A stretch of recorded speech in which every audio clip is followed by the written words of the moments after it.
জাতিকে ধ্বংস করতে হবে তার সভ্যতা, শিক্ষা, সংস্কৃতি, আদর্শ ইত্যাদি। একই সাথে ধ্বংস করতে হবে তাদের সিস্টেম বা পদ্ধতিকে, এবং এদের চিন্তা, চেতনা, ধ্যান ধারণা এবং মৌলিক বিষয়গুলো। এই সব কিছু ধ্বংস করতে পারলে একটা জাতি অন্য একটা জাতির উপর আধিপত্য প্রভাব বিস্তার করতে পারবে। ঠিক এইভাবে পশ্চিমারা আমাদের উপর পাশ্চাত্য সভ্যতা চাপিয়ে দিয়ে ইসলামের সভ্যতাকে ধ্বংস করেছে। একই সাথে নোংরা অপবিত্র গণতন্ত্রকে আমাদের উপর চাপিয়ে দিয়ে আমাদের ইসলামের আদর্শ, সংস্কৃতি, মূল্যবোধ সব ধ্বংস করে দিয়েছে। কিন্তু একটা জাতির আদর্শ সভ্যতাকে ধ্বংস করে দিয়ে অন্য একটা আদর্শ চাপিয়ে দেওয়া বিষয়টা কিন্তু খুব সহজ ছিল না।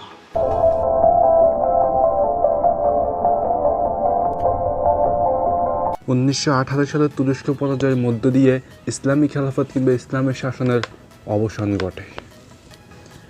এরপর সভ্যতা, সংস্কৃতি, আদর্শ একে একে সব ধ্বংস হয়ে যায়। পৃথিবী হয়ে যায় অন্ধকারশূন্য, নেমে আসে মুসলমানের উপর জুলুম, নির্যাতন, নিপীড়ন এবং নৃশংসভাবে নিরপরাধ মানুষদেরকে হত্যা।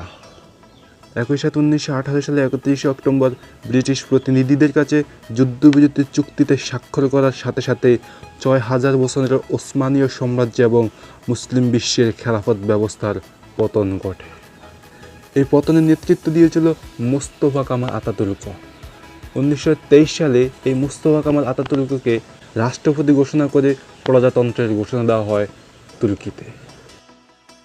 কিন্তু কে এই আতাতুর্ক, যার কারণে ইসলামী খেলাফতের বিলুপ্ত ঘটেছিল? কামাল আতাতুর্ক 1881 সালে সালালিকায় জন্মগ্রহণ করেন। সে গ্রামে বসবাস করত। তার প্রাথমিক শিক্ষা জীবন শুরু হয় ইউরোপ পদ্ধতিতে পরিচালিত একটা শিক্ষা প্রতিষ্ঠান থেকে। এরপর মাধ্যমিক শেষ করে সামরিক কলেজে ভর্তি হন। কর্মজীবনে সামাজিক অফিসার হিসেবে যোগদান করেন। এরপর সুলতানের বিরুদ্ধে ষড়যন্ত্রের অপরাধে তাকে গ্রেপ্তার করা হয়।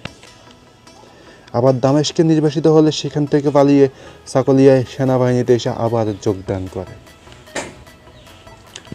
1914 সালে জার্মান তুর্কি মিলিত হয়ে যুদ্ধ শরিক হলে আতাতুর্ক চিন্তা করলো যে দল জয়লাভ করবে তার সাথে সে গিয়ে মিলিত হয়ে যাবে। 1915 সালে গেটলি পোলিও যুদ্ধে বিরাট অবদান ছিল তার। এরপর 1918-তে কাফকাজের যুদ্ধে পাঠানো হয় তাকে। আর এইভাবে সে সুখ্যাতি ও সুনাম অর্জন করতে লাগলো সারা বিশ্বের কাছে।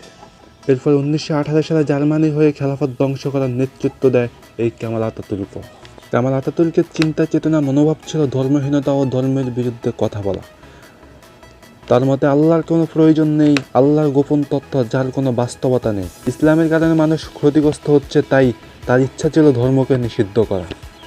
তার ধর্মের প্রতি ভীষণ ঘৃণা ছিল। সে বলে মুসলমানরা দুঃখ, কষ্ট, বিপদ আপদ, দুর্ঘটনার মধ্য দিয়ে জীবন কাটাচ্ছে আর অন্যরা আরামায়ের সুখ শান্তিতে আছে। এই বলে সে পাশ্চাত্য সভ্যতা চাপিয়ে দেয় মুসলমানদের উপর।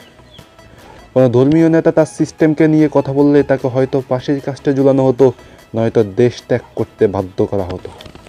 এবং ইসলামী শাসন ব্যবস্থার সকল কল্পনা, চিন্তা, আচার, ব্যবহার, পোশাক, রীতিনীতি, সামাজিকতা সব পরিবর্তন করার ব্যবস্থা গ্রহণ করলেন। ইসলামী সব আইনকে বাদ দিয়ে সুইজারল্যান্ডের দেওয়ানি আইন ও ইতালির ফৌজদারি আইন, জার্মানের ব্যবসায়িক আইন প্রচলন করলেন এবং রাষ্ট্রকে ধর্মহীন বানানোর জন্য বিল পাশ করা হলো। আরবি বর্ণমালার স্থানে ল্যাটিন বর্ণমালা প্রচলন করেই তুর্কি জাতির পরিবর্তন করতে সক্ষম হয়েছিল সে। একই সাথে পুরাতন যে স্ক্যান্ডিয়াল লাইব্রেরি ছিল, সমস্ত সম্পদ যা 900 বছরের অধিক সময়ের কষ্টের ফল ছিল, তাও জ্বালিয়ে দেয় সে। এভাবে ইসলামের নিয়ম, নীতি, আইন, কেন রীতিনীতি পরিবর্তন করে পাশ্চাত্য সভ্যতা চাপিয়ে দেয় মুসলমানদের জীবনে। সর্বশেষ 1934 সালে খেলাফত ধ্বংসকারী পাশ্চাত্য সভ্যতার এই নেতা মৃত্যুবরণ করেন। তার মৃত্যুর পরও দিনই জাগরণের নিদর্শন বারবার দেখা যায় এবং তারা নির্বাচন ও ভোটের মাধ্যমে তারা বারবার তাদের ভালো পরিবেশ সৃষ্টি করার চেষ্টা করেছিল, কিন্তু কোনো কিছুই হয়নি। তবুও তারা দেখেছে স্বপ্ন, করেছে কষ্ট, হাল যদি না ছাড়ে ফুলে ফুলে সজ্জিত হবার সুযোগ আছে এখনও। কামাল আতাতুর্ক হয়তো ভেবেছিল আধুনিক সভ্যতা চাপিয়ে দিয়ে ইসলামী সভ্যতাকে ধ্বংস করে সবাইকে সময়ের সাথে সাথে তাল মিলিয়ে চলতে বলেছিল। কিন্তু এই তাল যে আমাদের জন্য কাল হয়ে দাঁড়িয়েছিল সেটা কামাল আতাতুর্ক বুঝতে না পারলেও মুসলমান এখন হাড়ে হাড়ে টের পাচ্ছে। মুসলিম জাতির দুঃখ দুর্দিনে তাদের পাশে দাঁড়াবার মতো কেউ নাই।